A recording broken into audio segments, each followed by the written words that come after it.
ஆசீர்வதிக்கப்பட்ட இந்த காலை வேளையிலே தேவ சமூகத்தில் கூடிவர நம்ம ஒவ்வொருவருக்கும் கர்த்தர் பாராட்டின அவருடைய அதிசயமான கிருபைகளை நினைத்து நான் அதிகமாக கர்த்தருடைய வார்த்தைகளை நான் கடந்து போவோம். எபேசியருக்கு எழுதின நிருபம் 5ஆம் அதிகாரம் 18ஆம் வசனத்திலிருந்து வாசிக்க கேட்போம். துன்மார்க்கத்திற்கு ஏதுவான மதுபான வெறி கொள்ளாமல் ஆவியினால் நிறைந்து சங்கீதங்களினாலும் கீர்த்தனைகளினாலும் ஞானப்பாட்டுகளினாலும் ஒருவருக்கொருவர் புத்தி சொல்லிக் கொண்டு உங்கள் இருதயங்களில் கர்த்தரை பாடி கீர்த்தனம் பண்ணி நம்முடைய கர்த்தராகிய இயேசு கிறிஸ்துவின் நாமத்தினாலே எப்பொழுதும் எல்லாவற்றிற்காகவும் பிதாவாகிய தேவனை ஸ்தோத்திரித்து தெய்வ பயத்தோடு ஒருவருக்கு ஒருவர் கீழ்ப்படிந்திருங்கள். தலைகளை தாழ்த்தி ஜெபிப்போமா. மகா இரக்கமும் சிநேகன் இந்த பரலோகத்தின் நல்ல தந்தையே, இந்த நல்ல காலை விளைக்காய் தம்மை நன்றி நிறைந்த இதயத்தோடு ஸ்தோத்திரம் செலுத்துகிறேன். இன்றைக்கு எங்களுடைய மத்தியில் நீர் இருக்கிறீர். உங்களுடைய வார்த்தைகளை கர்த்தர் எங்களுடைய மத்தியில் அனுப்பி இருக்கிறீர். எங்களோடு பேசும் ஆண்டவரே. நாங்கள் கேட்கிறவர்களாய் மட்டுமல்ல, அதன்படி செய்கிறவர்களாயும் எங்களை மாற்றுவீராக. மெய்யாகவே கர்த்தருடைய பெரிய கிரியை வெளிப்படட்டும் ஆண்டவரே. வசனத்தின் வாசல்களை திறந்து தாரும். அடியின் வாயிலை உம்முடைய வார்த்தைகளை போடுவீராக. உம்மை உயர்த்தி காண்பிக்க அடியேனுக்கு உதவி செய்யும். எல்லா துதியும் கனமும் மகிமையும் உமக்கு செலுத்துகிறேன். இரட்சகர் இயேசுவின் நாமத்தில் வென்ற ஒரு நல்ல பிதாவே, ஆமென். கர்த்தருடைய பரிசுத்த நாமத்துக்கு ஸ்தோத்திரம் உண்டாகட்டும். ஆசீர்வதிக்கப்பட்ட இந்த காலை வேளையில இந்த வசனத்தை வாசிக்க கேட்ட எபேசியர் 5ஆம் அதிகாரம் 18வது வசனத்தை தொடர்ச்சியாய் கடந்த 2 வாரங்களாய் நாம் சிந்தித்து வருகிறோம். தேவ ஆவியினாலே நிறைந்திருக்கும் ஒரு அனுபவம் ஒரு விசுவாசியுடைய வாழ்க்கையில காணப்பட வேண்டிய மிக முக்கியமான காரியம் இதுவாயிருக்கிறது. ஒரு பாவியான மனுஷன் ரட்சிக்கப்பட்டு கிறிஸ்துவை சொந்த இரட்சகராய் ஏற்றுக்கொண்ட பின்பு அவன் பிதா குமாரன் பரிசுத்த ஆவியின் நாமத்தினாலே ஞானஸ்நானம் பெறுகிறான். ஞானஸ்நானம் பெறும்போது கர்த்தர் அவனை அபிஷேகம் பண்ணுகிறார் என்று வேதம் சொல்லுகிறது. சிலர் அதற்காக ஜெபித்து தேவனுடைய அபிஷேகத்தை பெற்றுக்கொள்வர்களாய் காணப்படுகிறார்கள். பரிசுத்த ஆவியுடைய அபிஷேகம் பெற்றுக்கொண்டால் மாத்திரம் போதாது, அதில் நிறைந்திருக்கிற அனுபவம் தேவை. இன்னும் அதிகமாய் நாம் அபிஷேகத்தில் நிறைந்து அந்நிய பாஷையில பேசி தேவனை மகிமைப்படுத்துகிற ஒரு அனுபவம் நமக்கு வேண்டும் என்பதுதான் இந்த அருமையான வசனங்களின் மூலமாய் நாம் பார்க்கிறது. ஏன் ஆவியின் நிறைவு தேவை என்றுதான் உங்களோடு இந்த 3 வாரமும் நான் சொல்லிக்கொண்டே வருகிறேன். அப்போஸ்தலர்கள் பரிசுத்த ஆவியினாலே நிறைந்து காணப்பட்டார்கள். அவர்கள் கர்த்தராகிய இயேசு கிறிஸ்துவின் உயிர்த்தெழுதலை குறித்து பலமாய் சாட்சி கொடுத்தார்கள் என்று எழுதப்பட்டிருக்கிறது. பயந்து நடுங்கிக் கொண்டிருந்தவர்கள், தங்களுக்கு தெரியாது என்று சொல்லி சபிக்கவும் சத்தியம் பண்ணவும் தொடங்கின பேதுரு, ஆனால் பரிசுத்த ஆவியானுடைய அபிஷேகத்தை பெற்று கொண்ட போதோ தைரியத்தோடு கூட கர்த்தராகிய இயேசு கிறிஸ்துவின் உயிர்த்தெழுதலை குறித்து சாட்சி கொடுத்தார். அது யாருக்கு முன்பாக? பரிசேயருக்கு முன்பதாய், ஆசாரியருக்கு முன்பதாய், ஆலோசனை சங்கத்தாருக்கு முன்பதாய் தைரியமாய் சாட்சி கொடுக்க நேர்ந்தது என்று நாம் பார்த்தோம். இன்றைக்கு காலை வேளையிலே நான் உங்களோடு சில காரியங்களை, அனுபவங்களை நான் சொல்லும்படியாய் விரும்புகிறேன். நமக்கு தேவை ஒரு விசுவாசியுடைய ஜீவிதத்தில் வேதாகமத்தினுடைய அனுபவம் ஒவ்வொருடைய அனுபவமாய் மாற வேண்டும். நாம் அதிகமாய் ஜெபிக்க வேண்டுமானால் கர்த்தருடைய ஆவிக்குள்ளே நிறைந்திருக்க வேண்டியது அவசியம். ஏனென்றால் ஆவியானவர் தான் நமக்கு என்ன செய்கிறார்? உதவி செய்கிறார். ரோமருக்கு எழுதின நிருபம் 8ஆம் அதிகாரத்திற்குள்ளே கடந்து வருவோம். ரோமர் 8ஆம் அதிகாரம் 26வது வசனத்திலிருந்து வாசிப்போம். அந்தபடியே ஆவியானவரும் நமது பலவீனங்களில் நமக்கு உதவி செய்கிறார். நாம் ஏற்றபடி வேண்டிக் கொள்ள வேண்டியது இன்னதென்று அறியாமல் இருக்கிறபடியால் ஆவியானவர் தாமே வாக்கு கடங்காத பெருமூச்சுகளோடு நமக்காக என்ன செய்கிறாராம்? வேண்டுதல் செய்கிறார் என்று எழுதப்பட்டிருக்கிறது. இங்கே சொல்லப்பட்டிருக்கிற காரியத்தை நன்றாய் கவனியுங்கள். ஆவியானவர் யார்? அவர் நமக்கு என்ன செய்கிறவர்? உதவி செய்கிறவராய் காணப்படுகிறவர். the helper என்று சொல்லி சொல்லப்பட்டிருக்கு. ஆவியானவருக்கு பல குணாதிசயங்கள் உண்டு, அல்லது அவருடைய கிரியைகள் அநேகமாய் காணப்படுகிறது. ஒரு விசுவாசிய வாழ்க்கையிலே ஆவியானவர் அவர்களுக்கு என்ன செய்கிறார்? உதவி செய்கிறவராய் காணப்படுகிறார். எப்பொழுது? அவருடைய பலவீனங்களில் என்று எழுதப்பட்டிருக்கிறது. பலவீனங்களில் உதவி செய்கிற ஆவியானவர். நாம் கர்த்தருடைய வசனத்தை நன்றாய் கவனிப்போமானால் நன்றாய் புரிந்து கொள்ள முடியும்.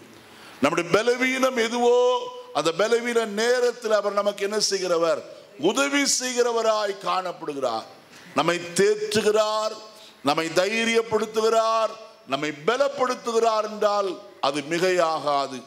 அதே போல வசனத்தில் வாசிக்கும் போது நாம் ஏற்றபடி வேண்டிக் கொள்ள வேண்டியது இன்னதென்று நாம் என்ன செய்யாதிருக்கிறோம்? எப்படி ஜெபிக்க வேண்டும் என்று தெரியவில்லை. யோவான் தன்னுடைய சீஷர்களுக்கு ஜெபிக்க கற்றுக் கொடுத்தார். அதை பார்த்து இயேசுவின் சீஷர்கள் இயேசுவிடத்தில் சொன்னார்கள், ஆண்டவரே, யோவான் தன்னுடைய சீஷர்களுக்கு ஜெபிக்க கற்றுக் கொடுத்தது போல எங்களுக்கு என்ன செய்யும்? கற்றுத்தாரும் என்று சொன்னார். இயேசு அவர்களுக்கு சொன்னார், பரமண்டலங்களில் இருக்கிற எங்கள் பிதாவே, உம்முடைய நாமம் என்ன செய்வதாக. அப்ப பிதாவை நோக்கி ஜெபிக்க வேண்டும் என்பது, அந்த பிதா எங்கே இருக்கிறார்? பரமண்டலத்திலே, பரலோகத்திலே காணப்படுகிறார். அவரை முதலாவது என்ன செய்ய வேண்டும்? துதிக்க வேண்டும். உம்முடைய நாமம் என்ன செய்வதாக? பரிசுத்தப்படுவதாக. ஒவ்வொன்றாய் கற்றுக் கொடுத்தார் ஜெபிப்பதற்கு. அவருடைய சித்தம் பரமண்டலத்திலே செய்யப்படுகிறது போல பூமியிலேயும் செய்யப்படுவதாக. ஒவ்வொரு காரியத்தையும் ஆண்டவர் கற்றுக் கொடுக்கிறவராய் காணப்பட்டார். இந்த காலை நேரத்தில் நாம் எப்படி ஜெபிக்க வேண்டும் என்று அநேக முறை தெரியாமல் தவிக்கிறோம்.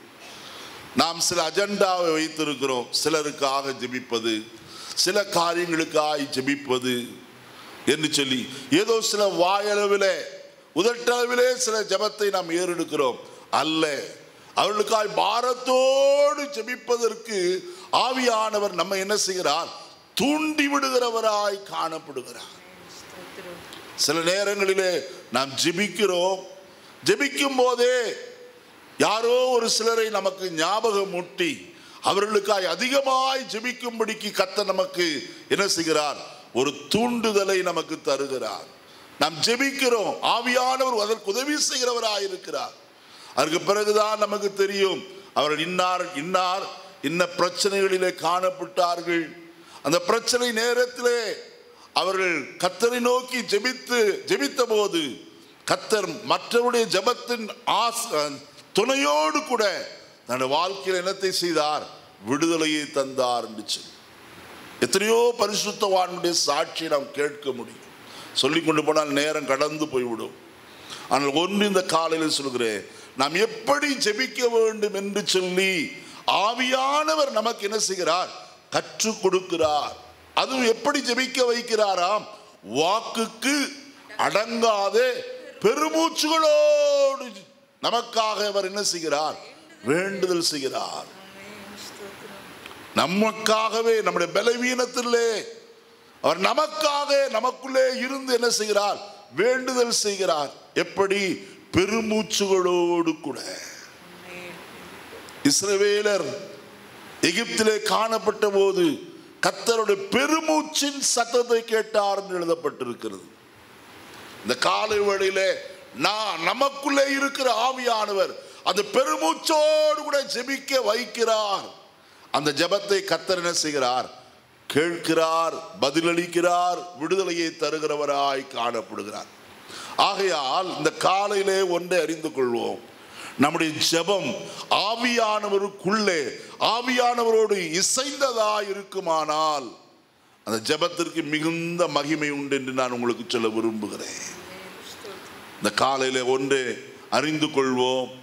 அப்போஸ்தலர் நடபடிகளின் புஸ்தகம் 13ஆம் அதிகாரம் 9வது வசனத்தை வாசிப்போம். பவுல் என்று சொல்லப்பட்ட சவுல் பரிசுத்த ஆவியினால் ஆவியினாலே நிறைந்தவனாய் அவனை உற்று பார்த்து, இந்த வசனம் புரிந்து கொள்ள வேண்டுமானால் நான் வசனத்தை 6வது வசனத்திலிருந்து வாசிப்போம். அவர்கள் பாப்போ பட்டணம் வரைக்கும் தீவை கடந்து வந்தபோது பரிசு என்னும் பெயர் கொண்ட மாயவித்தைக்காரனும் கள்ள தீர்க்கதரிசியுமான ஒரு யூதனை கண்டார்கள். அவன் விவேகமுள்ள மனுஷனாகிய செர்கியு பவுல் என்னும் அதிபதியுடனே கூட இருந்தான். அந்த அதிபதி பர்னபாவையும் சவுலையும் அழைப்பித்து அவர்களிடத்தில் தேவ வசனத்தை கேட்க ஆசையாய் இருந்தான். மாயவித்தைக்காரன் என்று அர்த்தம் கொள்ளும் பேரையுடைய அந்த எலிமா என்பவன் அதிபதியை விசுவாசத்தினின்று திருப்பும்படி வகை தேடி அவர்களோடு எதிர்த்து நின்றான். கர்த்தருடைய பரிசுத்த நாமத்துக்கு ஸ்தோத்திரம் உண்டாகட்டும். இந்த வசனத்தில் நான் வாசித்தது நன்றாய் நாம் புரிந்து கொண்டோம். அங்கே பாப்போ பட்டணத்தின் வரைக்கும் தீவை கடந்து வந்தபோது ஒரு மாயவித்தைக்காரனாகிய பரியேசு என்னும் கள்ள தீர்க்கதரிசி ஒரு யூதனை கண்டார்கள். அப்போது விவேகமுள்ள மனுஷனாகிய செர்கியு பவுல் என்னும் அதிபதியுடனே அவன் காணப்பட்டான் என்று எழுதப்பட்டிருக்கிறது. அந்த அதிபதி பர்னபாவையும் சவுலையும் அழைப்பித்து அவரிடத்தில் தேவ வசனத்தை கேட்க ஆசையாயிருந்தார். இன்னைக்கு எத்தனை பேர் ஆசையா வந்திருக்கீங்க கர்த்தருடைய வசனத்தை கேட்க? தேவ வசனத்தை கேட்பதற்கு என்ன வேண்டும்? ஒரு ஆசை வேண்டும். பாட்டு பாடுறதுக்கு நிறைய பேருக்கு ஆசை உண்டு, பல காரியங்களை செய்ய ஆசை உண்டு. ஆனால் வேத வசனத்தை கேட்க நமக்கு என்ன வேண்டும்? ஆசை தேவை. அப்பதான் கர்த்தர் நம்மோடு பேச முடியும். அவன் ஆசையா இருந்த போது பவுல் அவனோடு கூட என்ன செய்தான்? வேத வசனத்தை பேசுகிறவனாய் காணப்பட்டான். அப்பொழுது வசனத்தில் எழுதப்பட்டிருக்கிற காரியம், இந்த மாயவித்தைக்காரனாய் எலியா அவனை விசுவாசத்தை விட்டு திருப்பும்படிக்கு பவுலோடு கூட என்ன செய்தான்? எதிர்த்து நின்றான். வசனம் கேட்டபோது இந்த செர்கியு பவுல் என்று சொல்லப்பட்ட இந்த அதிபதிக்கு என்ன வந்தது? விசுவாசம் வந்தது. அவனுடைய விசுவாசத்தை குலைத்து போட இவன் முயற்சி பண்ணுகிறவனாய் காணப்பட்டான். அந்த சந்தர்ப்பத்திலே தான் பவுல் என்ன செய்தான்? பரிசுத்த ஆவியிலே நிறைந்தவனாய் அவனை உற்று பார்த்தான் என்று சொல்லப்பட்டிருக்கிறது. யாரை? அந்த எலிமா என்று சொல்லப்பட்ட மாயவித்தைக்காரனாய் யூதனை சவுல் உற்று பார்த்தபோது அவனுக்கு விளங்கின ஒரு காரியம் என்னவென்றால், 10வது வசனத்தை பாருங்க. எல்லா கபடமும் எல்லா பொல்லாங்கும் அவன் எதினாலே நிறைந்திருந்தான்? கபடத்தினாலும் பொல்லாங்கினாலும் நிறைந்திருந்தான். அவன் யார்? பிசாசின் மகன், நீதிக்கு பகைஞன், கர்த்தருடைய செம்மையான வழிகளில் புரட்டுவதில் ஓயாதவன். இன்னான் என்று சொல்லி அவனுக்கு என்ன செய்தது? விளங்கிற்று. நம்ம முகத்தை பார்க்குறோம். ஒரு சிலர் முகத்தை பார்த்தா சொல்லுவோம், ஏதோ கவலையோடு இருக்கீங்களா, பிரச்சனையோடு இருக்கீங்களான்னு கேட்குறோம். முகத்தில் தெரியுது சிலருக்கு. அகத்தின் அழகு முகத்தில் தெரியும். ஆனால் இந்த காரியம் தெரியுமா? ஒரு மனுஷன் எப்படிப்பட்ட மனுஷன் என்று சொல்லி அதற்கு தேவை என்ன என்று சொன்னால் பரிசுத்த ஆவியானவரின் நிறைவு நமக்கு தேவை. பரிசுத்த ஆவியானவரின் நிறைவு இருந்தால்தான் ஒரு மனுஷன் இன்னான் எப்படிப்பட்டவன் என்று நாம் என்ன செய்ய முடியும், அறிந்து கொள்ள முடியும். பவுல் அறிந்து கொண்டான். அறிந்தவுடனே அவன் செய்த காரியத்தை பாருங்கள். வசனம் சொல்கிறது, இதோ இப்பொழுதே கர்த்தருடைய கை உன்மேல் என்ன செய்திருக்கிறது, வந்திருக்கிறது. சில காலம் சூரியனை காணாமல் நீ குருடனாயிருப்பாய் என்றான். உடனே மந்தாரமும் இருளும் அவன் மேல் விழுந்தது. அவன் தடுமாறி கைலாக கொடுக்கிறவர்களை தேடினான். அப்பொழுது அதிபதி சம்பவித்ததை கண்டு கர்த்தருடைய உபதேசத்தை குறித்து அதிசயப்பட்டு விசுவாசித்தார். ஜனங்கள் ரட்சிக்கப்படணுமானால் நமக்கு தேவை என்ன? பரிசுத்த ஆவியானுடைய நிறைவு தேவைங்க. ஒவ்வொரு விசுவாசிக்குள்ளோ கர்த்தருடைய ஆவியானவரின் நிறைவு தேவை. அந்த நிறைவு இருக்குமானால் தான் தைரியமாய் நாம் எதையும் செய்ய முடியும், சாதிக்க முடியும். இந்த காலை வேளையில் ஒன்று உங்களுக்கு சொல்கிறேன், இந்த தைரியமும் கர்த்தருடைய வெளிப்பாட்டின் சொல்வதற்கு பரிசுத்த ஆவியாருடைய நிறைவு அவசியமாய் காணப்படுகிறது. ஒரு மனுஷன் இன்னான் இப்படிப்பட்டவன் என்று சொல்வதற்குரிய தைரியத்தை ஆண்டவர் பரிசுத்த ஆவியானவர் மூலமாய் நமக்கு கொடுக்கிறவராய் காணப்படுகிறார். இரண்டாவது ஒரு மனுஷனை குறித்து உங்களோடு நான் சொல்ல விரும்புகிறேன். அப்போஸ்தலர் நடபடிகளின் புஸ்தகம் 11ஆம் அதிகாரம் 22வது வசனத்திலிருந்து வாசிக்க கேட்போம். எருசலேமில் உள்ள சபையார் இந்த காரியங்களை குறித்து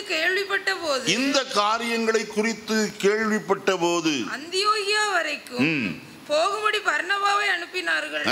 அவன் போய் சேர்ந்து தேவனுடைய கிருபையை கண்டபோது சந்தோஷப்பட்டு கர்த்தரிடத்தில் மன நிர்ணயமாய் நிலைத்திருக்கும்படி எல்லாருக்கும் புத்தி சொன்னான்.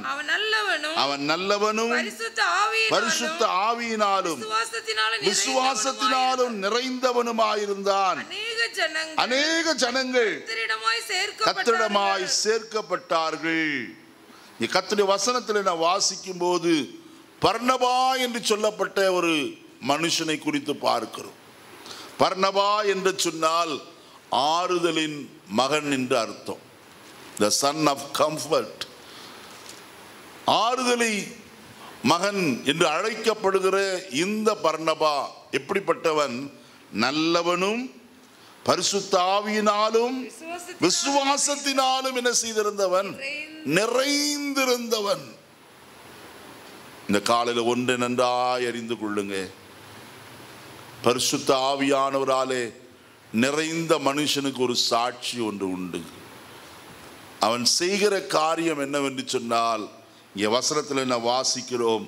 23வது வசனத்தில் அவன் போய் சேர்ந்து தேவனுடைய கிருபையை கண்டபோது சந்தோஷப்பட்டு கர்த்தரிடத்தில் மன நிர்ணயமாய் நிலைத்திருக்கும்படிக்கு எல்லாருக்கும் என்ன செய்தான்? புத்தி சொன்னான் என்று எழுதப்பட்டிருக்கிறது.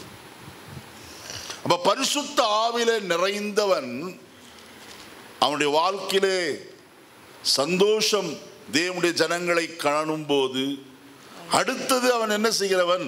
அவர்களுக்கு புத்தி சொல்லுகிறவனாய் காணப்படுகிறவன். அவன் என்ன செய்தான்? என்ன புத்தி சொன்னான்?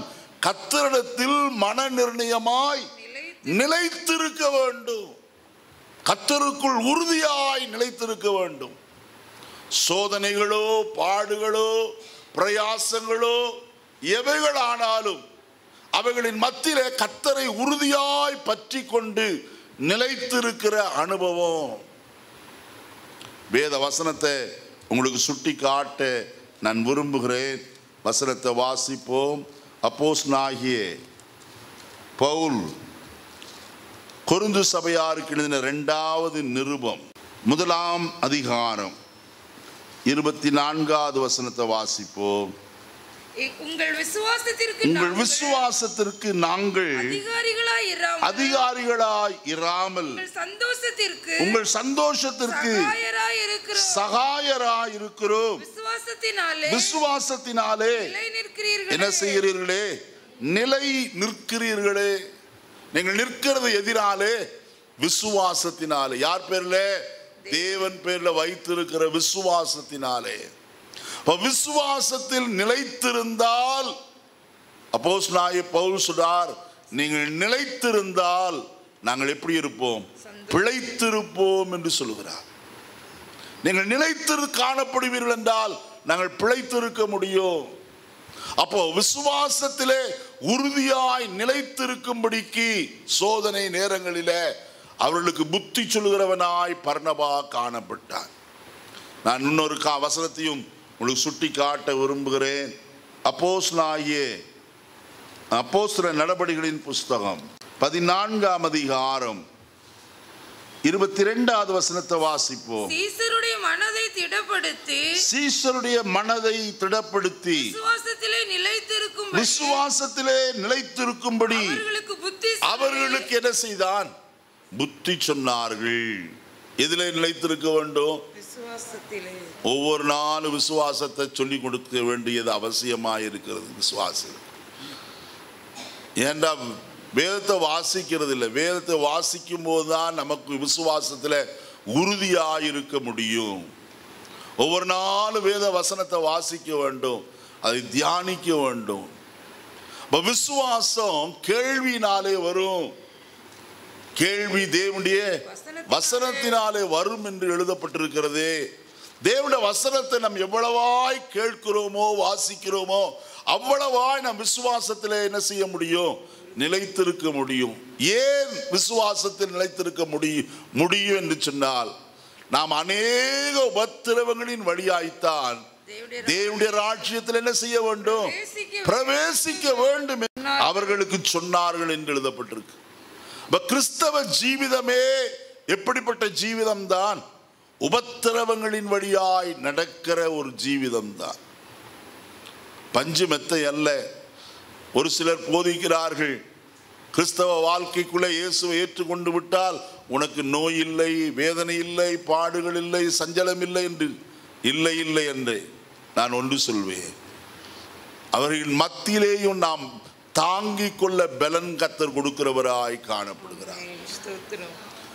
உலகத்தில் எல்லாருக்கும் உபத்திரவு உண்டு. விசுவாசிக்கு உண்டு, அவிசுவாசிக்கு உண்டு, துன்மார்க்கனுக்கு உண்டு, பரிசுத்தவானுக்கு உண்டு. ஆனால் அவர்களின் மத்தியிலே கர்த்தர் ஒரு விசேஷித்த கிருபையை நமக்கு தருகிறார். யோசித்து பாருங்க, அருமையான கர்த்தருடைய பிள்ளைகள் அநேகருடைய வாழ்க்கையில வியாதிகள் பலவீனங்கள் வந்தபோது கர்த்தர் அவர்களை தாங்கி நடத்துகிறவராய் காணப்பட்டார். ஒரு விசேஷித்த கிருபை, மற்றவர்களுக்கு இல்லாத ஒரு கிருபை அந்த பிள்ளைகளுக்கு கிடைக்கிறது. எப்படி? பரிசுத்த ஆவியில நிறைந்து அவன் வியாதி படுக்கையாயிருந்தாலும் கர்த்தரை துதிக்கிறதுனாலே, கர்த்தரை ஸ்தோத்திரிக்கிறதுனாலே அவர்களுக்கு ஒரு பலன் அவர்களுக்கு கிடைக்கிறதாய் காணப்படுகிறது. அதுதான் நமக்கு கிடைக்கிற ஒரு பெரிய ஆசீர்வாதம். உலகத்தாருக்கும் மற்றவர்களுக்கும் உண்டாயிருக்கிற ஒரு பெரிய காரியம் என்னவென்று சொன்னால், நாம் விசுவாசத்தில் உறுதிப்பட கர்த்தர் நமக்கு உதவி செய்கிறவராய் காணப்படுகிறார். இந்த காலையிலே நமக்கு என்ன உபத்திரவங்கள் வந்தாலும் சரி, ஒன்றை நன்றாக அறிந்து கொள்வோம். உபத்திரவத்தின் குகையிலே நான் உன்னை என்ன செய்தேன்? தெரிந்து கொண்டேன். உபத்திரவம் வரும்போது நமக்கு சுத்திகரிப்பு வருகிறது, நம்ம பரிசுத்தமாக்கப்படுகிறோம். நன்மைக்காகவே நம்முடைய ஜீவிதத்தில் கர்த்தர் சில நேரங்களில் அவைகளை அனுமதிக்கிறார். நாம் பரிசுத்தம் அடைவதற்காக, அவரை போல மாறுவதற்காக. விசுவாசத்தில் உறுதியாக இருக்கும்படிக்கு அவர்களுக்கு என்ன செய்தார்கள்? புத்தி சொன்னார் என்று எழுதப்பட்டிருக்கிறது. அப்போஸ்தலர் 13ஆம் அதிகாரத்திற்கு வருவோம். 13ஆம் அதிகாரம் 43வது வசனத்தை வாசிக்கலாம். ஜெப ஆலயத்தில் கூடின சபை கலைந்து போன பின்பு யூதரிலும் யூத மார்க்கத்தமைந்த பக்தி உள்ளவர்களிலும் அநேகர் பவுலையும் பர்னபாவையும் பின்பற்றினார்கள். அவர்களுடனே இவர்கள் பேசி தேவனுடைய கிருபையிலே நிலை கொண்டிருக்கும்படிக்கு புத்தி சொன்னார்கள். பாருங்க, முதலாவது சொன்னேன் என்னவென்று, விசுவாசத்திலே நிலை கொண்டிருக்க வேண்டும் என்று புத்தி சொன்னார்கள் என்று எழுதப்பட்டிருக்கிறது. அப்போஸ்தலனாகிய பவுல் பர்னபா கர்த்தரிடத்திலே நிலைத்திருக்கும்படிக்கு புத்தி சொல்லுகிறவனாய் காணப்பட்டார். இங்க மூன்றாவது காரியம் வசனத்தில் சொல்லப்பட்டிருக்கிறது, தேவனுடைய கிருபையிலே நிலை கொண்டிருக்கும்படிக்கு அவர்களுக்கு புத்தி சொன்னார்கள். ஒன்று, கர்த்தருக்குள் நிலைத்திருக்க வேண்டும். இரண்டாவது, விசுவாசத்திலே நிலைத்திருக்க வேண்டும். மூன்றாவது, தேவனுடைய கிருபையிலே நிலைத்திருக்க வேண்டும். இங்க வசனத்தில் எழுதப்பட்டிருக்கிற காரியம் தேவனுடைய கிருபையில் நிலைத்திருப்பது. அப்படி என்றால் என்ன? கர்த்தர் தான் ஒவ்வொரு நாளும் நமக்கு என்னத்தை கொடுக்கிறார்? கிருபையை தருகிறவராய் காணப்படுகிறார். கிருபை எப்படி பெறுகிறது? ஸ்தோத்திரத்தினாலே கிருபை என்ன செய்கிறது? பெறுகிறது. நாம் கர்த்தரை ஸ்தோத்திரிக்கும் போதெல்லாம் நாம் கிருபையின் மேல் கிருபை பெற்றுக் கொள்கிறவர்களாய் காணப்படுகிறோம். என்றால் கிறிஸ்து கிருபையிலே பரிபூர்ணமுடையவராயிருந்தார். நீங்க யோவான் எழுதின சுவிசேஷம் 1ஆம் அதிகாரத்தை சற்று திருப்புங்க. 16வது வசனம். அவருடைய பரிபூரணத்தினால் நாம் எல்லாரும் கிருபையின் மேல் கிருபை பெற்றோம். இயேசு கிருபையிலே எப்படிப்பட்டவர்?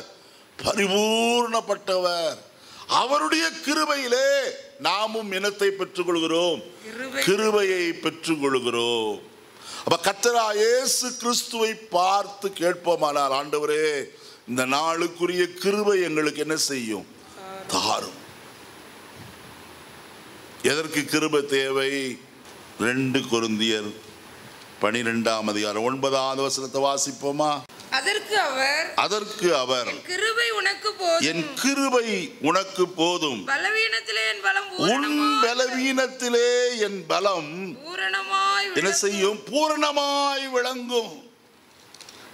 கிருபை எந்த நேரத்தில் தேவை?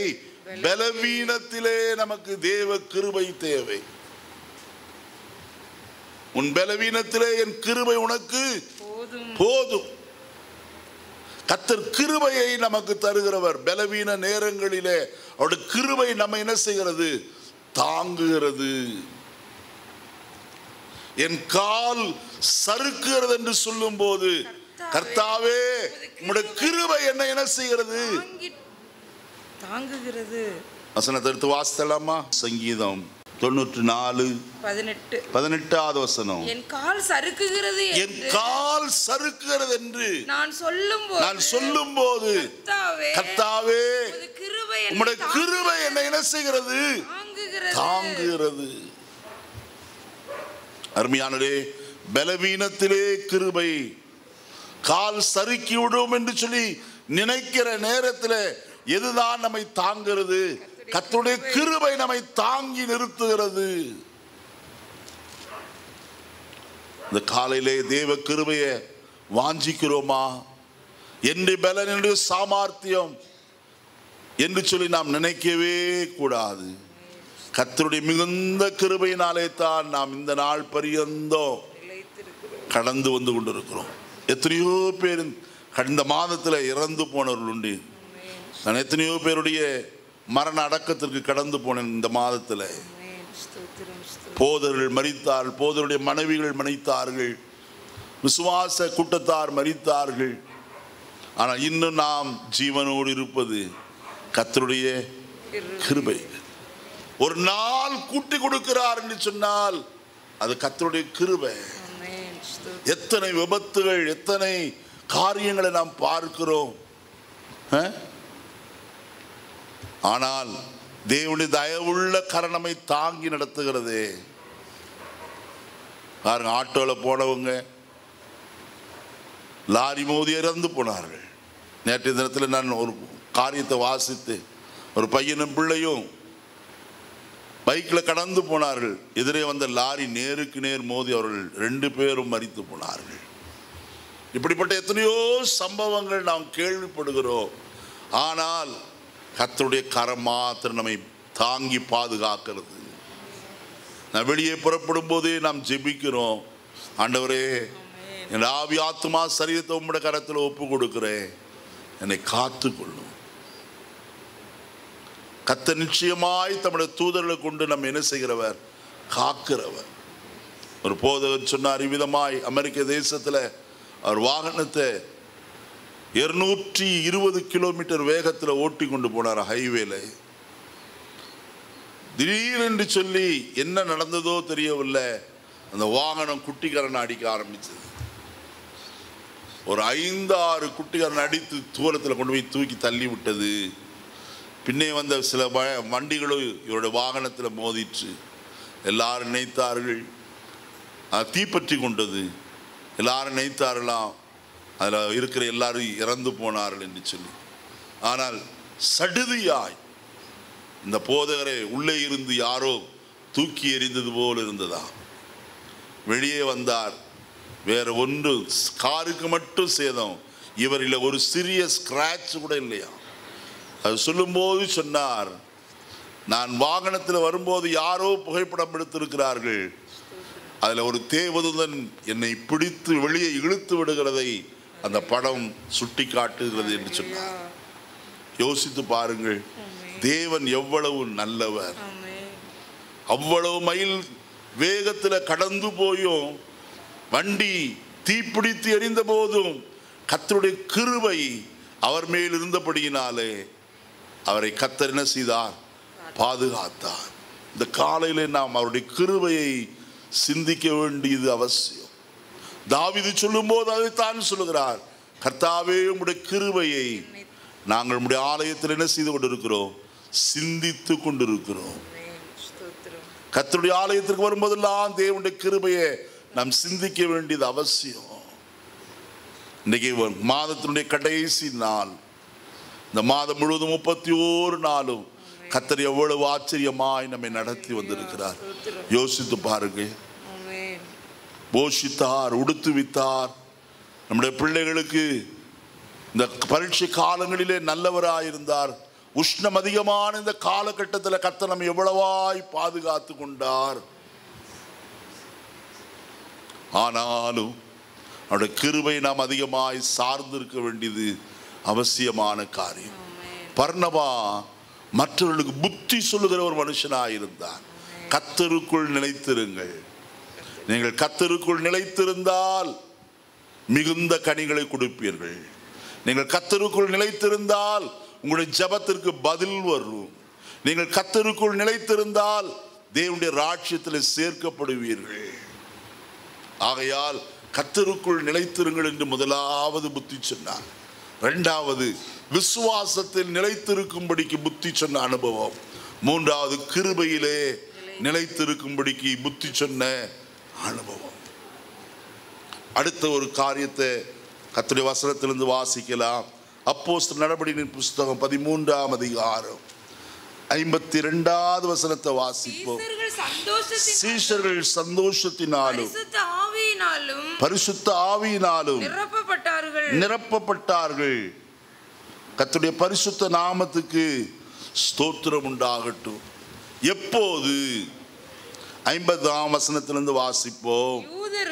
யூதர்கள் பக்தியும் கனமும் உள்ள ஸ்திரீகளையும் பட்டணத்து முதலாளிகளையும் எடுத்துவிட்டு பவுலையும் பர்னபாவையும் துன்பப்படுத்தும்படி செய்து தங்கள் எல்லைகளுக்கு புறம்பாக அவர்களை துரத்தி விட்டார்கள். இவர்கள் தங்கள் கால்களில் படிந்த தூசியை அவர்களுக்கு எதிராக உதறி போட்டு இக்கோனியா பட்டணத்திற்கு போனார்கள்.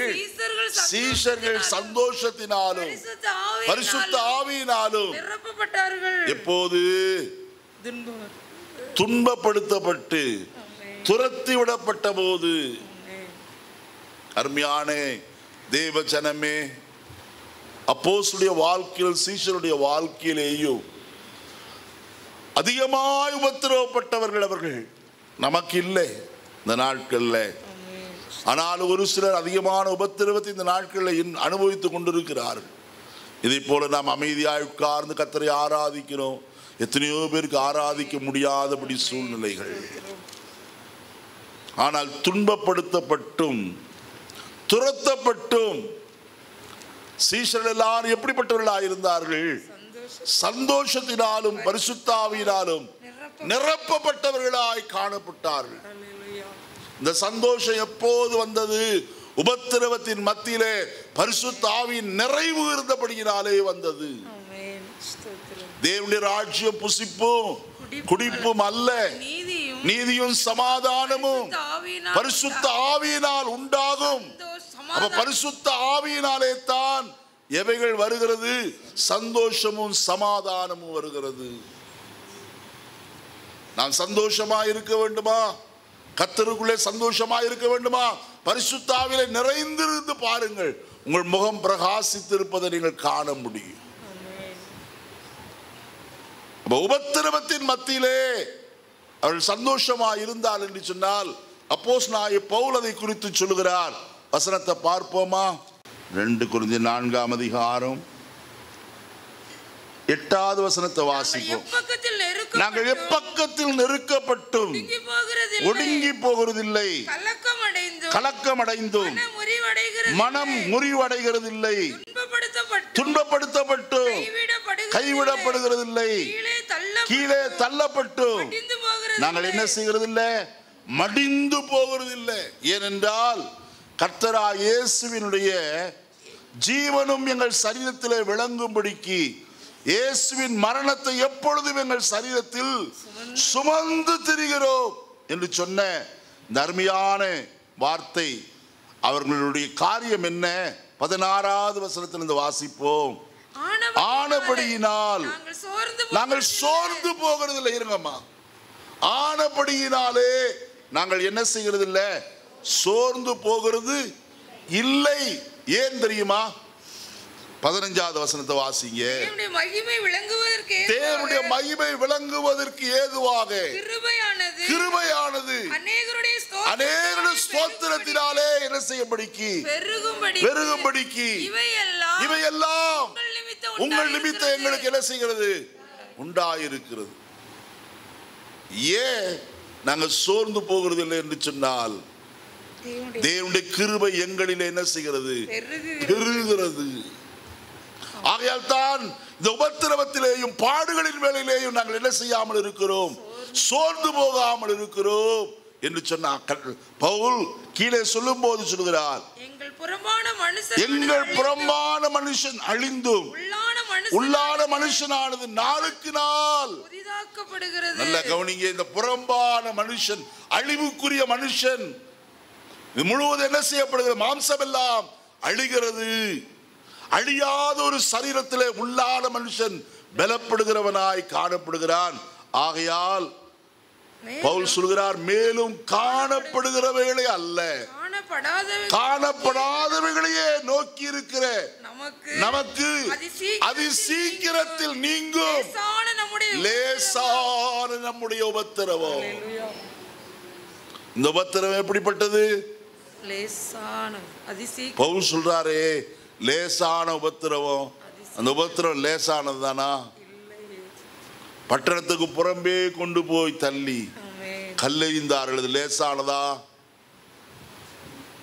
1 கொரிந்தியர் 39 அடிகள் பவுலை சவுக்கினாலே அடித்தார்களே, அது லேசானதா? வசனத்தை பாருங்க.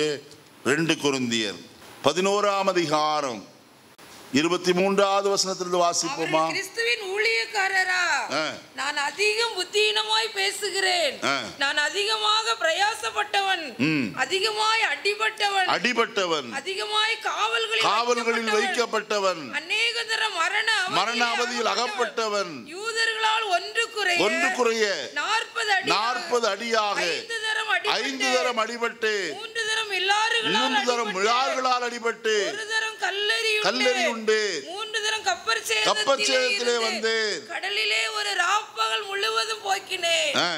அநேக தினம் பிரயாணம் பண்ணினேன்.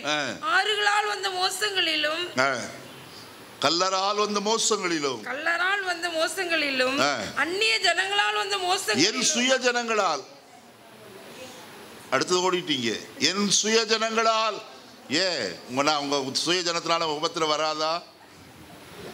அதை வாசிங்க. என் சுய ஜனத்தினால் வந்த மோசங்களிலும் அந்நிய ஜனங்களால் வந்த மோசங்களிலும் பட்டணங்களில் உண்டான மோசங்களிலும் வனாந்தரத்தில் உண்டான மோசங்களிலும் சமுத்திரத்தில் உண்டான மோசங்களிலும் கள்ள சகோதரரால் உண்டான மோசங்களிலும் பிரயாசத்திலும் வருத்தத்திலும் அநேக முறை கண்விழிப்புகளிலும் பசியிலும் தாகத்திலும் உபவாசங்களிலும் குளிரிலும் நிர்வாணத்திலும் இருந்து இவை முதலானவர்கள் இல்லாமல் எல்லா சபைகளையும் குறித்த உண்டான கவலை என்னை நாள்தோறும் நெருக்கிறது. இந்த உபத்திரவத்தை பவுல் என்ன சொல்றார்? இப்ப வசனத்தை வாசிங்க. 2 கொரிந்தியர் 4:17. மேலும் காணப்படுகிறவர்களே அல்ல, காணப்படாதவர்களையே நோக்கி இருக்கிற நமக்கு அதி சீக்கிரத்தில் நீங்கும் நம்முடைய லேசான உபத்திரவம். நம்முடைய உபத்திரவம் எப்படிப்பட்டது? லேசானது. அது அதி சீக்கிரத்தில் நீங்கிவிடும். நம்ம அனுபவிக்கிற எத்தனையோ காரியம். சில பேர் சொல்றாங்க சுகருங்க, நல்லதே சாப்பிட முடியல, உபத்திரவப்படுகிறோம். ஆனாலும் கர்த்தருடைய கிருபை நம்ம என்ன செய்கிறது? தாங்க. ஒரு பாஸ்டர் வந்தார் 600. அவருக்கு இப்பெல்லாம் யாரும் சுகமா இருக்கீங்களான்னு கேட்கறது இல்லை. எல்லாரும் எத்தனை பாயிண்ட் வச்சிருக்கீங்கன்னு கேட்குறாங்க. இந்த கிரிக்கெட் பாயிண்டா? எத்தனை பாயிண்ட்டுங்க இருக்கு? 600. ஐயோ, எப்படிங்க இருக்கீங்க? எத்தனை இருந்தாலும் கர்த்தருடைய கிருபை என்ன செய்கிறது? தாங்கி நடத்து. அது ஒன்றுதான் பெரிய காரியம். தேவ கிருபை இல்லாதபடிக்கு நம்முடைய பலவீனத்தில் நாம் ஜீவிக்கவே முடியாது. அதோடு கூட எல்லா வேலைகளையும் செய்து நாம் அன்றாட நம்முடைய வாழ்க்கையை நடத்துகிறோம் என்றால் அதற்கு தேவையான கிருபையை கர்த்தர் நமக்கு என்ன செய்கிறார்? தந்து வருகிறவராயிருக்கிறார். அதி சீக்கிரத்தில் நீங்கும் நம்முடைய லேசான உபத்திரம். பவுலுக்கு இதெல்லாம் எப்படிப்பட்டது? லேசானது. ஏன் லேசானது? காணப்படுகிறவர்களை அல்ல, காணப்படாதவர்களை நோக்கி இருக்கிறார். அவருடைய லக்கு நோக்கம் எல்லாம் இந்த உலகத்திலே காணப்படுகிறவர்கள் மேல் அல்ல. இந்த உலகத்தில் காணப்படுகிற எத்தனையோ காரியங்கள் அவைகளின் மேல் அல்ல, காணாத ஒரு பரலோகம் ஒன்று உண்டு. அந்த பரலோகத்தை நோக்கி தன் ஜீவித ஓட்டத்தை ஓடுகிறபடியினாலே பரிசுத்தவான்களுக்கு எல்லாம் இது எப்படிப்பட்ட உபத்திரவம்? லேசான உபத்திரவம். இது சீக்கிரமாய் கடந்து போய்விடும். அது சொல்லும் போது சொல்கிறார், நாங்களும் என்ன செய்வோம்? பறந்து போவோம் என்று சொல்கிறார். இந்த காலை வேளையிலே தேவனுடைய கிருபையில நிலைத்திருக்கும்படி உங்களுக்கு நான் ஆலோசனை சொல்ல விரும்புகிறேன். சீஷர்கள் சந்தோஷப்பட்டார்கள். தங்களுடைய உபத்திரவத்திலேயும் பாடுகளிலேயும் தங்களுக்கு வந்த நெருக்கங்களிலேயும் அவர்கள் சந்தோஷம் உள்ளவர்களாய் காணப்பட்டார்கள். சமாரியாவிலே சுவிசேஷம் கடந்து போனதற்கு காரணம் என்ன? முதலாவது எருசலேமிலே கர்த்தருடைய ஆவியானவர் ஊற்றப்பட்டார். அவர்கள் பக்கத்தில் இருக்கிற யூதேயாவிலே மாத்திரம் அவர்கள் சுவிசேஷத்தை அறிவித்துக் கொண்டிருந்தார்கள். கர்த்தர் பார்த்தார், உபத்திரவம் வந்தது. சீஷர்கள் எங்கு சுற்றி என்ன செய்தார்கள்? கடந்து போனார்கள்.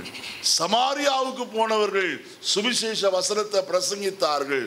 சமாரியாவில் என்ன வந்தது? எழுப்புதல் வந்தது. அப்போஸ்தலர் 8ஆம் அதிகாரத்தில் பார்க்கிறோம். ஒரு பெரிய எழுப்புதலே வந்தது. கர்த்தர் பலத்த கிரியை செய்தார். சமாரியரிலே அநேகர் புறஜாதியார் கர்த்தரை என்ன செய்தார்கள்? ஏற்றுக்கொள்ளாய் காணப்பட்டார். உபத்திரவம் நம்முடைய வாழ்க்கையில ஒரு ஆசீர்வாதத்தை கொண்டு வருகிறது. தாவீது சொல்கிறான், நான் உபத்திரவப்பட்டது நல்லது, அதனாலே ஒரு பிரமாணங்களை என்ன செய்தேன்? கற்றுக்கொண்டேன். நான் உபத்திரவப்படுவதற்கு முன்பு வழி தப்பி திரிந்தேன், இப்பொழுதோ உம்முடைய கற்பனைகளை என்ன செய்கிறேன்? காத்து நடக்கிற ஆண்டவரே. காலையில ஒரே ஒரு காரியத்தை மட்டும் நான் சொல்லி முடிக்கும்படியாய் நான் விரும்புகிறேன். வசனத்தை வாசிப்போம்.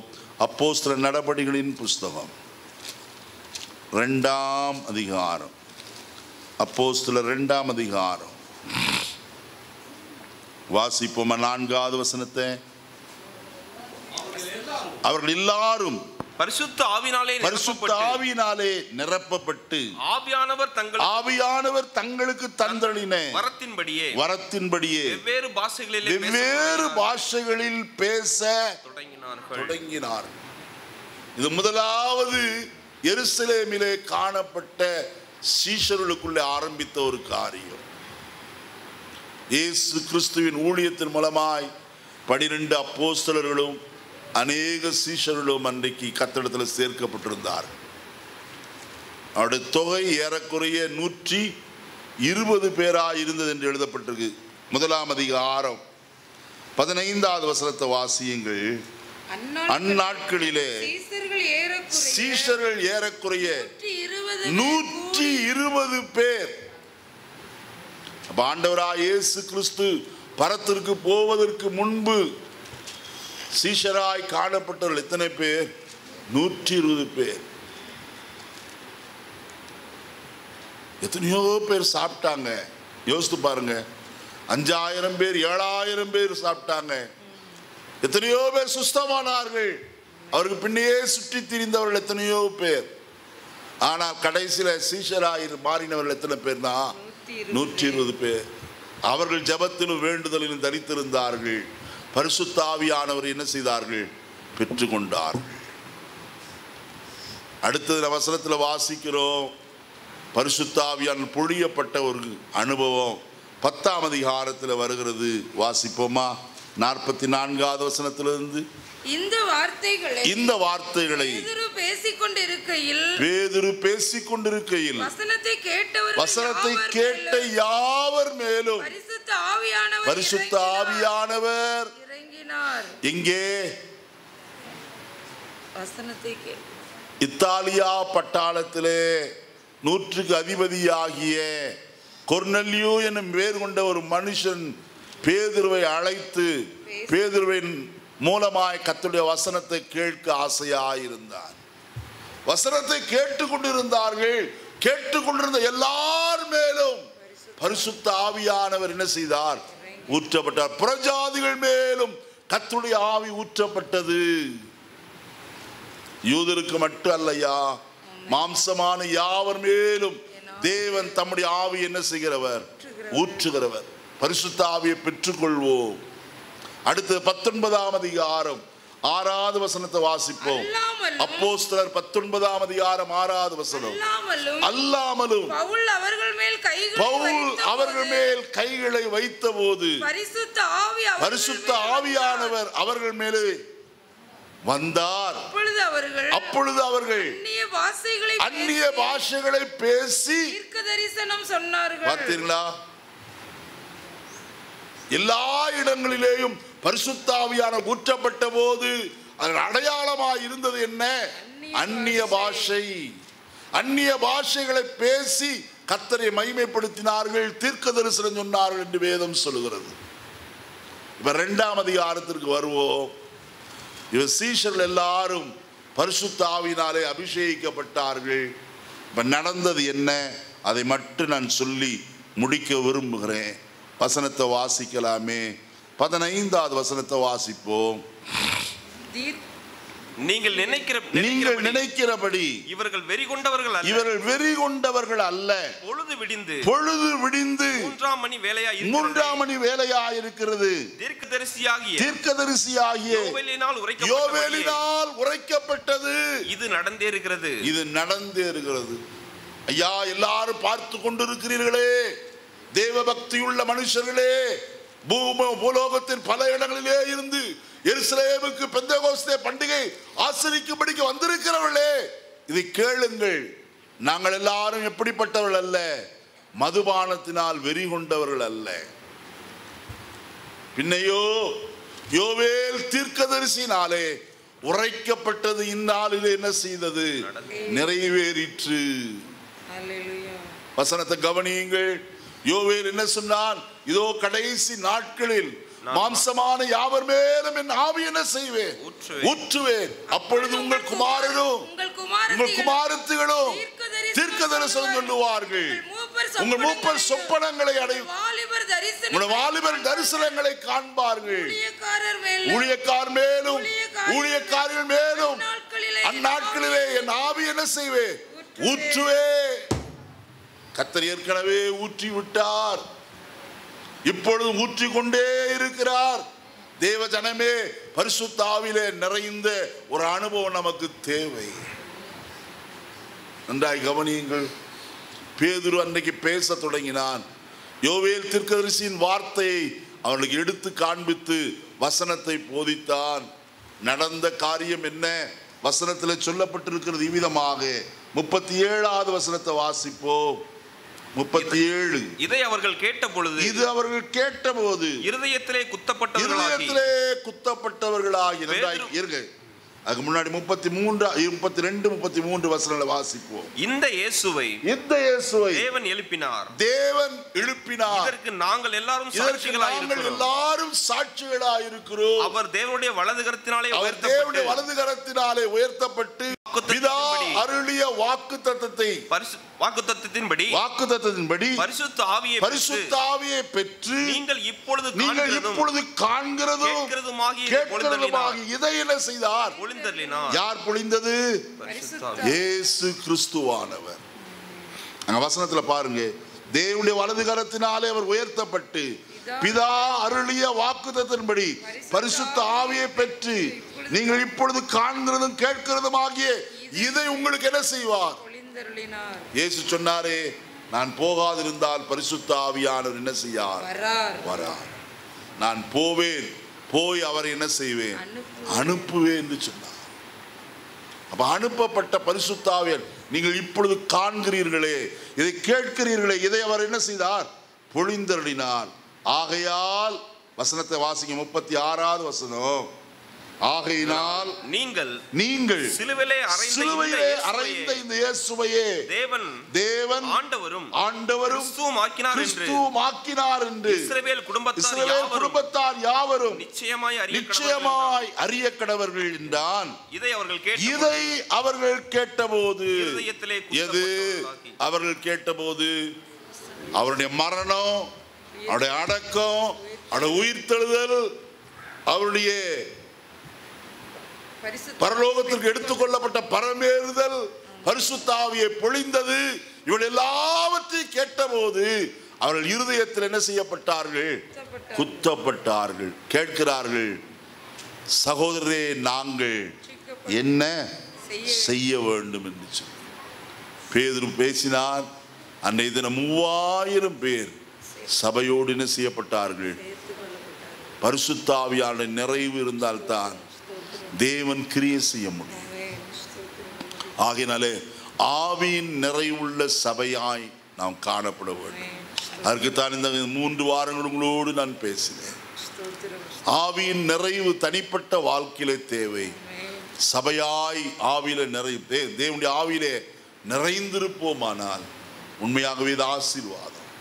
கசப்பு, வைராக்கியமோ, கோல் சொல்லுதலும் அப்படிப்பட்ட அந்த அழிந்து போகிற ஆவியை உடையவர்களாய் அல்ல, தேவனுடைய பரிசுத்த ஆவியை உடையவர்களாய் நாம் காணப்படுவோமானால் அது ஆசீர்வாதம் உள்ளதாய் காணும்.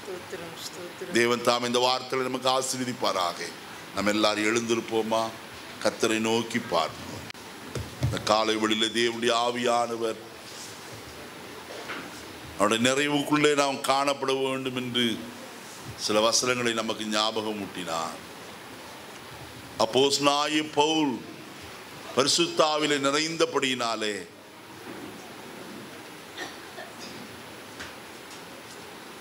செர்கியு பவுலாகிய அந்த அதிபதியை விசுவாசத்தென்று திருப்பும்படி காணப்பட்ட எலிமாவின் உள்ளார்ந்த நிலைமையை அவன் காண நேர்ந்தது.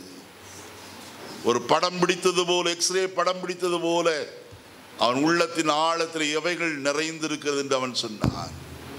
எல்லா கபடமும் பொல்லாங்கன் நிறைந்தவனே, பிசாசின் மகனே.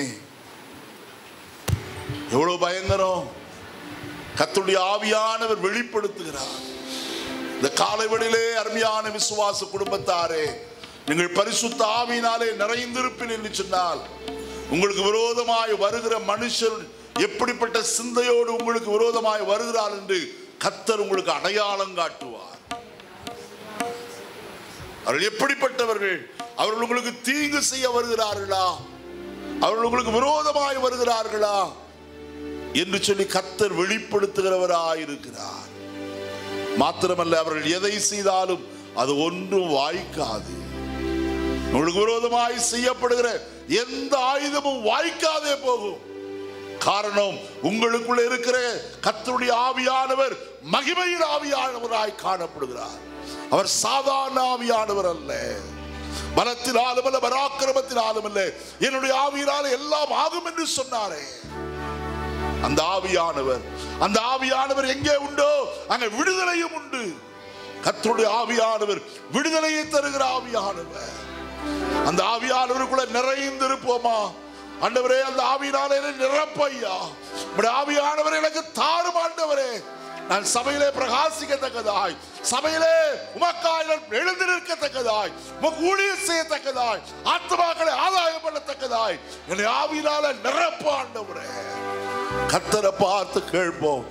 ஆண்டவர் நம்மை நிரப்ப வல்லவராய் இருக்கிறாரே. எந்த சந்தர்ப்பத்திலும் கேட்கிற எவனும் பெற்றுக் கொள்கிறவனாய் காணப்படுகிறார். வாயை திறந்து, ஆண்டவரே என்னை நிரப்பப்பா, ஆண்டவரே என்னை நிரப்பையா, இந்த காலைவெளியில நிரப்புவீராக.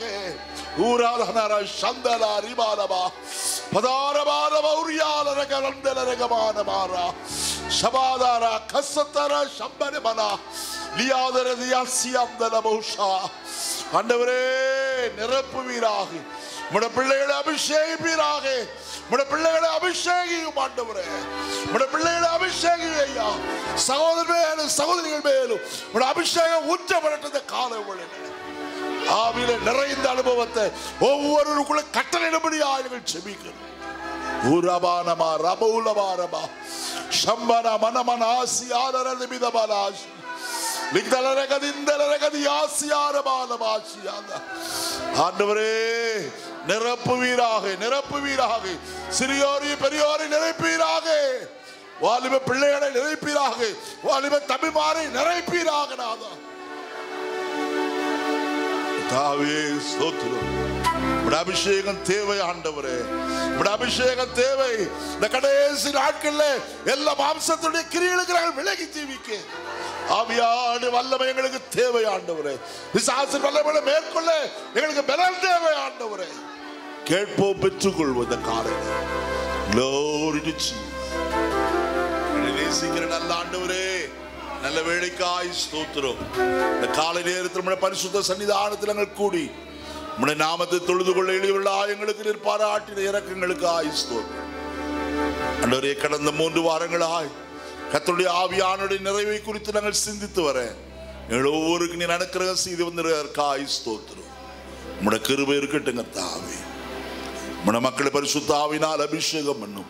சிறியோரையும் பெரியோரையும் அபிஷேகியும் ஆவியின் அபிஷேகத்தினால் நிறைந்தவர்களாய் கர்த்தருக்காய் இந்த பூலோகத்தில் எதையாயிலும் செய்யத்தக்கதாய் கர்த்தர் கிருபை செய்ய வேண்டும் என நாங்கள் ஜெபிக்கிறோம். உம்முடைய கிருபை தங்கி இருக்கட்டும். வசனம் கேட்ட எல்லாரையும் ஆசீர்வதிப்பீராக. ஆவியானவரை பெற்றுக்கொள்ள வேண்டும் என்ற வாஞ்சி விருப்பத்தை எல்லாருக்குள்ள தரும்படியாய் ஜெபிக்கிறோம். ஆசீர்வதியும் இயேசுவின் நாமத்தில் பிதாவே. ஆமென்.